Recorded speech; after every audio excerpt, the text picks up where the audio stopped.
Hi குட்டீஸ், இன்னைக்கு நாம நன்னடி கதைகள் சேனல்ல கோபுவும் போலி சாமியாரும் அப்படிங்கிற கதையை பார்க்கலாம் வாங்க. ஓர் அமைதியான கிராமம். அங்கு நிறைய மக்கள் தங்கள் குடும்பத்துடன் வாழ்ந்து வந்தனர். அங்கே கோபு என்ற புத்திசாலி சிறுவனும் வாழ்ந்து வந்தான். ஒரு நாள் அந்த ஊருக்கு ஒரு சாமியார் வந்தார். அவர் அங்கு வேலை செய்து கொண்டிருந்த மக்களை தன்னை நோக்கி வருமாறு அழைத்தார். மக்கள் அனைவரும் அங்கு கூடினர். அப்போது சாமியார் மக்களிடம் தான் மிகவும் சக்தி வாய்ந்தவர் என்றும் தன்னிடம் பொருட்களை தங்கமாக்கும் சக்தி உள்ளதாகவும் உங்கள் பொருட்களை என்னிடம் கொடுத்தால் 2-3 நாட்களில் தங்கமாக்கி தருவதாகவும் சொன்னார். பின்னர் தான் ஊருக்கு வெளியில் உள்ள மரத்தின் கீழ் தன் இருப்பிடத்தை அமைத்துள்ளதாகவும் சொன்னார்.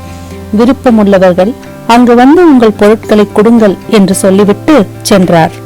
சாமியார் ஊருக்கு வெளியில் உள்ள தன் இருப்பிடத்திற்கு சென்று தியானத்தில் ஈடுபட்டார். மக்கள் ஆர்வத்துடனும் பேராசையுடனும் தங்கள் வீட்டுக்குள்ளிருந்து பாத்திரங்களை எடுத்து வந்தனர்.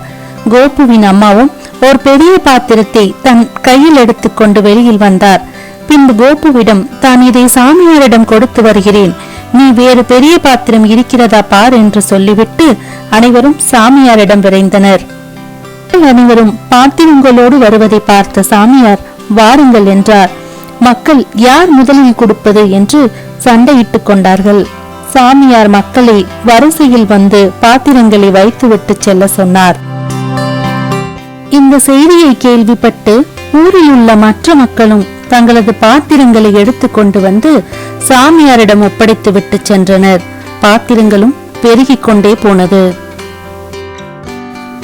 மறுநாள் காலையில் கோபு பள்ளிக்கு செல்லும் போது அவன் தாய் ஒரு பெரிய பாத்திரத்தை சாமியாரிடம் கொடுத்து விட்டு செல்ல சொன்னார். கோபுவும் சரி என்று சாமியாரின் இருப்பிடம் வந்து பாத்திரத்தை சாமியாரிடம் வைத்துவிட்டு இவர் எப்படி எல்லா பாத்திரங்களையும் தங்கமாக மாற்றுவார் என்று யோசித்துக் கொண்டே பள்ளிக்கு சென்றான். அவனுக்கு நாள் முழுவதும் இதே யோசனையாக இருந்தது. மாலையில் பள்ளியிலிருந்து கோபு வீட்டிற்கு கிளம்பினான். சாமியார் இருப்பிடத்தை கடந்து செல்லும் போது அங்கு ஒரு வண்டி நின்றிருந்தது. சாமியாரும் வண்டி ஓட்டுநரும் பேசிக் கொண்டிருந்தார்கள். கோபு அதை கேட்க நினைத்து வண்டிக்கு பின் மறைந்து அவர்கள் பேசிக் கொண்டிருந்ததை கேட்டான். அப்போது சாமியார் தான் எதிர்பார்த்தபடியே மக்களிடமிருந்து அனைத்து பாத்திரங்களும் வந்துவிட்டன. நாளையும் சில பாத்திரங்கள் வரும் என்று எதிர்பார்க்கிறேன். எனவே நீ நாளை இரவு 10 மணிக்கு இங்கு வா, நாம் அனைத்து பாத்திரங்களையும் எடுத்துக்கொண்டு சென்று விடுவோம் என்று சொன்னார். சரி, நாளை வருகிறேன் என்று சொல்லிவிட்டு வண்டி ஓட்டுநரும் வண்டியை அங்கிருந்து எடுத்துக்கொண்டு சென்றான். சாமியாரும் கூடாரத்தை நோக்கி சென்றார். கோபுவும் இதை நினைத்து கவலையோடு வீட்டை நோக்கி சென்றான். மறுநாள் காலையில் கோபு எப்படியாவது சாமியாரை தடுத்து நிறுத்த வேண்டும் என்று யோசித்துக் கொண்டே பள்ளிக்கு சென்றான். மாலையிலும் அதையே நினைத்து கொண்டு பள்ளியிலிருந்து வீட்டை நோக்கி வந்தான். வரும் வழியில் ஒரு சர்க்கஸ் கூடாரத்தை சிலர் அமைத்துக் கொண்டிருந்தனர்.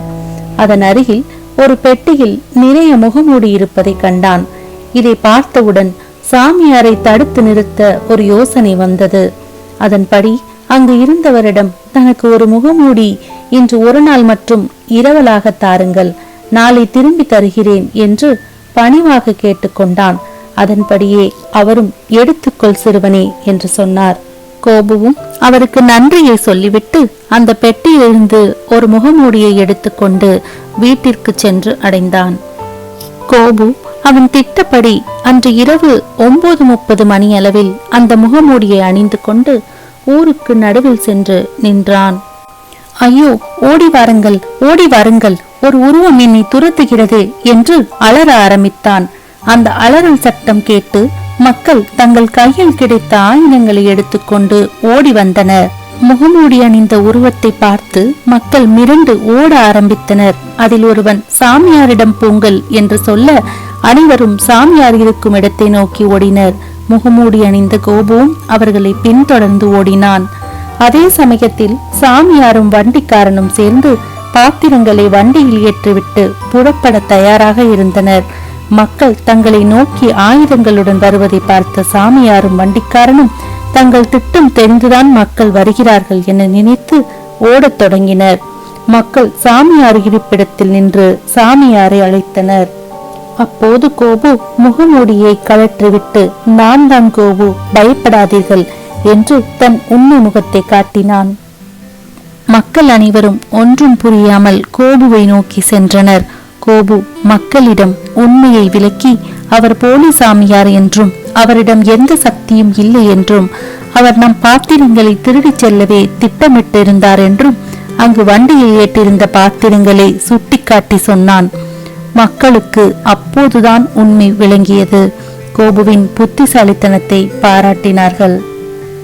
ஓகே குட்டீஸ், இந்த கதையிலிருந்து நாம தெரிஞ்சுக்கிறது என்னன்னா, எந்த விஷயத்தையும் ஆராய்ஞ்சு செயல்பட வேண்டும், யோசித்து முடிவு செய்ய வேண்டும்.